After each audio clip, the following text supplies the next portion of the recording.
Saí de Zanzibar, voei para Nairobi e chegando em Nairobi eu encontrei com esse cara num café, tudo, parecia uma coisa bem 007 e tal. Encontrei com ele no café, ele falou: e aí, o plano tá firme, aqui tá a sua carta de autorização que o alto comissário da ONU deu para você visitar o campo de refugiados e vamos que vai dar certo. E a gente viu que tinha que alugar um carro porque a gente ia atravessar o deserto, eu ia ter que pôr gasolina nesse carro durante todo o período, eu ia ter que pagar os serviços dele por cada dia, então o negócio começou a ficar caro. Eu falei: ixi, tomara que eu tenha grana suficiente para isso. Eu acho que ia dar coisa de uns $1000 para fazer isso tudo, durante uns 10 dias mais ou menos, então uns $100 por dia, incluindo o serviço dele, o aluguel do carro e a gasolina. Bom, o diesel, né? Aí saímos no outro dia de manhã, não tinha outro propósito no Quênia. Meu propósito era chegar nesse campo de refugiados que era próximo da fronteira com a Somália. Então os refugiados nesse campo eram refugiados da Somália. Vou explicar rapidinho para vocês. Estourou uma guerra civil na Somália há muitos anos, acho que uns 25 anos. Estourou essa guerra civil lá e o ditador foi deposto e ficaram os clãs duelando para ver quem que ia assumir o poder. Foi um grande derramamento de sangue porque esses clãs eram muito violentos, cada um que quisesse tomar o poder. Tava uma coisa bem complicada lá. Os Estados Unidos mandaram uma força lá, que teve até aquele filme Falcão Negro em Perigo, mataram lá a turma que foi ajudar, e aí eles saíram, abandonaram a Somália, e a Somália ficou lá na mão desses clãs, essa rivalidade entre eles. Deu uma seca violenta lá na Somália, um monte de coisa na Somália, na verdade. Acho que isso tanto me atraiu nessa região, porque é uma condição humana muito complicada que tem lá na Somália, lá naquele leste da África. Nessa seca a galera começou a passar fome e aí eles tinham que sair do país. Ele falou: aqui se a gente ficar a gente vai morrer, não produz nada, não tem água, não tem nada, foi uma seca violenta. Então eles tinham que sair da Somália a pé, ou de carroça, do que fosse, com toda a família e tentar chegar no Quênia para se refugiar no Quênia, que era o país mais próximo da galera que está pelo menos ali no sul da Somália. Então eles andavam muitas vezes 40 dias a pé, saía com 15 membros da família e chegavam 1, 2 vivos lá no campo de refugiados. Porque no caminho tinha as milícias, gente era morta, gente era sequestrada, gente era comida de bicho. Um caminho do horror mesmo, até a chegada no campo.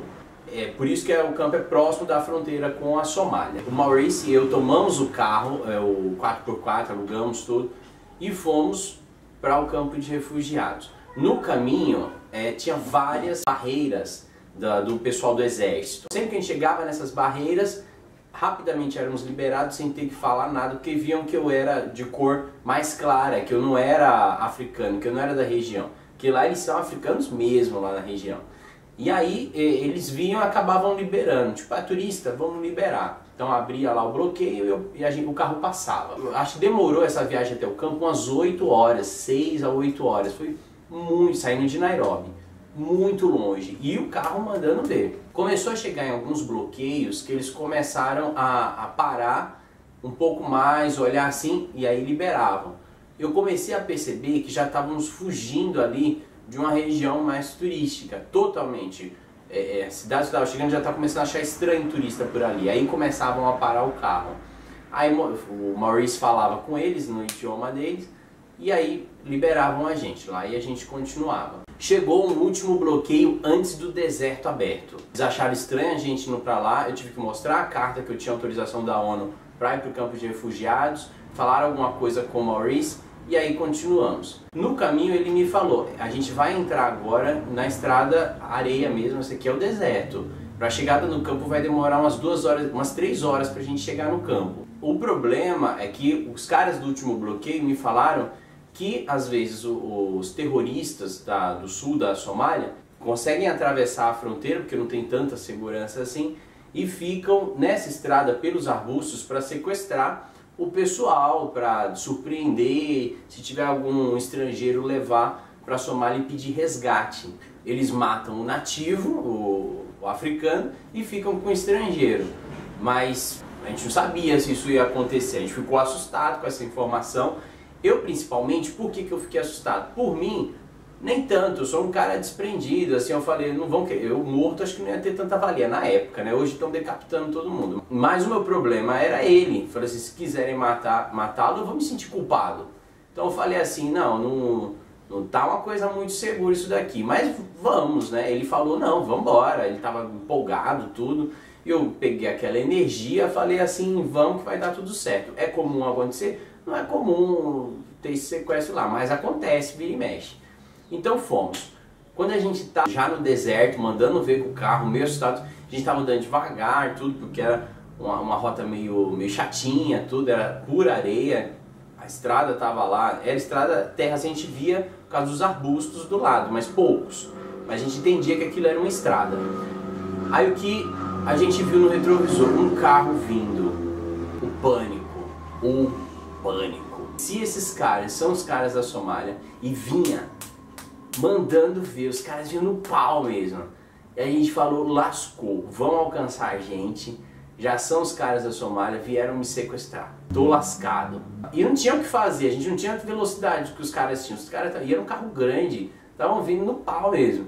Quando chegou que os caras emparelharam com a gente viu que era o pessoal do exército do Quênia. E eles nem olharam para nossa cara, não sei porquê. Me viram, né? A gente deixou os vidros baixos, tudo me viram que eu não era africano. E aí passaram pela gente. Eu falei assim pro Maurício, vamos emparelhar com eles e tentar ir nesse gás, porque eles devem estar indo pro campo, que pelo menos a gente tem uma certa escolta, né? Os sequestradores que estiverem nos arbustos aí virem que é o pessoal do exército, fortemente armado, não vão atacar. Então a gente tem alguma cobertura. Foi o que a gente fez. Emparelhamos com os caras, na verdade indo um pouco atrás dele, e fomos embora, atrás dos caras. Foi bem tenso, porque os caras do exército estranhamente não olhavam pra gente em nenhum momento. Eu achei estranho, mas falei, pelo menos estamos seguros, um pouco mais seguros, vamos embora. Chegamos no campo de refugiados. Na verdade em Dadaab, que era tipo uma vilinha base para os campos, né? Tem 3 campos lá. Eles aí formam a região da Dadaab. Quando eu cheguei lá, eu tive que falar com o administrador do campo, o queniano que era o administrador do campo, para me apresentar tudo e apresentar minha autorização e tudo mais. Quando eu cheguei nesse cara para conversar, estranhou eu chegar lá. Eu falei, mas eu tenho uma autorização, por que esse cara tá estranhando a minha chegada aqui? Ele falou, como assim você tá vindo aqui? Isso aqui não é um lugar turístico, isso aqui não é oba-oba. Isso aqui é um lugar perigoso. Falando em inglês, ele falava inglês razoavelmente bem. Isso aqui não é oba-oba, é perigoso, gente morre aqui. Quem te der abrigo aqui tá arriscado morrer também.